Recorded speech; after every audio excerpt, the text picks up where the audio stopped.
What's up, gang? It's your boy Sensei Leg Glove, the bald-head black anime nerd, back with my review of One Piece manga chapter 1093, Luffy versus Kizaru. And while the chapter name title does say this is Luffy versus Kizaru, it's a lot more going on. But as you could tell from my last review, I am a Admiral stan, and I hold the Admirals really high in my personal rankings. So with all the events that have happened in this chapter, I see this as an absolute win. That's a fact. So chapter starts out, obviously we pick up from where we left off. Luffy grabbing Kizaru like he's a toy or some shit in his toon form. So Luffy winds him up and throws him. And I love that during this entire interaction, Kizaru is still unbothered. Like, I love that Oda is sticking to his character like that. I think that he's so unbothered that at some point he's going to not be that way, and then we're gonna, like, I guess see that he's serious, similar to Aokiji's portrayal in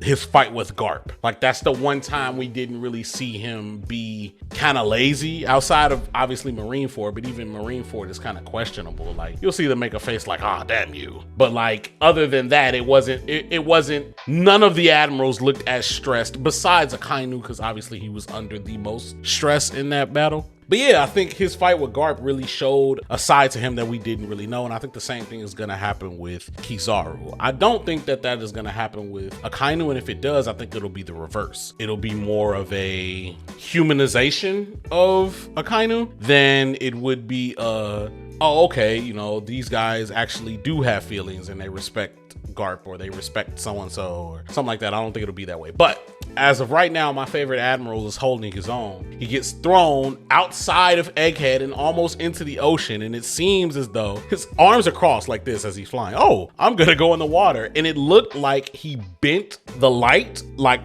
using the reflection of the water and himself to not dive straight in, but instead to kind of glide across until he could shoot himself back to the island using like a light scatter beam. It's nothing that we haven't seen him do before outside of making clones of himself. We've seen him use this technique where he basically shoots light and like he spreads light out, and then it joins into one light, which ends up being him. But this time he actually made multiple clones of himself, light clones of himself, to basically distract Luffy, which was great. And it was actually hilarious because Luffy's like, oh my god, they're clones, which one's the real one? He runs away, they all follow him, and he's like, gotcha, like, and does one attack to kill all the clones, but he thought he was getting the real one, but he wasn't, because the real one was already back to Vegapunk. Because again, Kizaru about his business. Kizaru is not, I'm not here to play games, bro. I'm here to kill this man, and that's it. You getting in my way, bro. I just want you out my way. And note, these light clones was doing some serious, like, they are capable of damage. They are capable of damage. They cut up your boy. So what we talking about here, you know what I mean? I'm saying, bro, Kizaru's him. He's him. Let it be known. Luffy with the advanced conqueror's haki can see the future. Didn't know which clone was, you know what I'm saying? I don't know, man. Admirals are up, bro. I see this as an absolute win. Honestly, it's a win, bro. Niggas, I'm not losing. Admirals aren't losing, bro. I mean, of course, we know the story is gonna story, but like, come on now. Gets there. Obviously, something that really intrigued me about this is Vegapunk's concern for Bonnie. And shout out my nigga Cam, because Cam actually pointed this out about some of the choice of words and the way he's acting about Bonnie.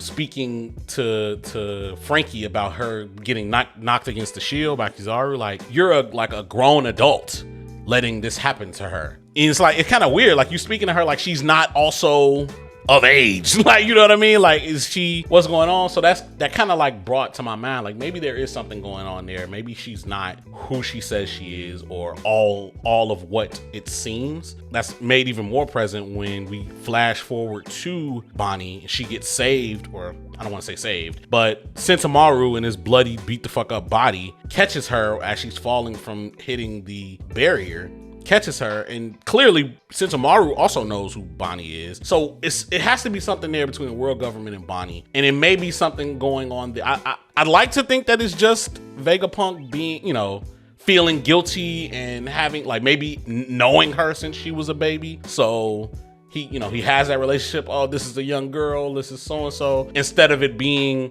perhaps she's actually not the age that she's supposed to be. Like maybe she was 5 years old 2 years ago and she aged herself up to be what she is now, a 20-year-old, however old, presenting person. Perhaps that's the case, but I don't know. But I'm interested to see, like I said last chapter, where she falls in all of this. So I like that we're getting more of that. Vegapunk leaves the tower because he's so intent on saving Bonnie, which kind of makes me just think like, okay, you've already expressed that he feels bad about what he's done to her, or what has happened with her dad and his responsibility in that. So I get it. Like, I'm not surprised that he wants to save her, but damn, you risking your own life. Is it something more there? You know what I mean? So that's really what I'm thinking. Sanji is also on his way there. They told everybody to just meet up at the back entrance, but Kizaru already saw that them niggas was dipping, and he's definitely about to shoot their ass. All the meanwhile, this is happening. I cannot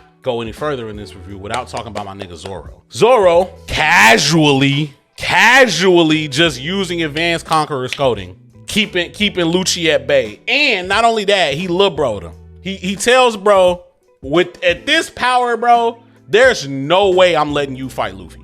You are weak as shit. And it almost makes me feel like he knows you not even strong enough for me to be really fucking with you, but like, I know what you on, so here we are. Bro ain't pull out the bandana. He is using 3-sword style, but let it be known, Lucci is fully awakened. This is what we knew the case to be. So I'm glad Oda let this play out how it was gonna play out. We knew Lucci wasn't fighting Luffy. That wasn't gonna happen. Zoro is using advanced conqueror's coding like it ain't shit. No, my body's not gonna give out. I can't maintain this level of power. None of that. He just him. Let the record fucking show. Lucci talking about he gonna kill the number 2. No, you're not. You're not even killing the number 3. I almost think Jinbei putting you in a pack too. Almost. I think it's extreme diff at that point.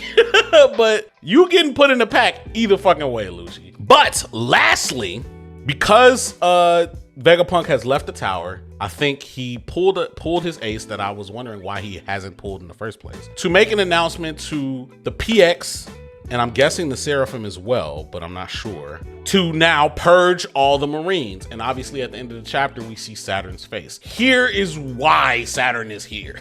Because the possibility of this was always ever present. Vegapunk was the highest nigga to command them, so you can't just send the Marines to an island with pacifistas and Seraphim that he can command, because obviously y'all wanted them to be the new warlords, and you niggas wasn't just pulling, well, y'all was just pulling up on warlords, but that didn't go well for none of you niggas. Like, y'all did not catch a single warlord, not a single one of them. So it ain't really go too hot for y'all. But yes, I think at this point, Saturn is gonna have to hit the battlefield and reclaim the PX and the Seraphim. He's going to have to. And at that point, it's going to be, I'm here now. Where's Robin? Where's Robin? Where's the information? Where's Vegapunk? I'm on y'all ass. But we got to remember that the Blackbeard Pirates are still a player here. And if Katarina Devon's Devil Fruit is anything like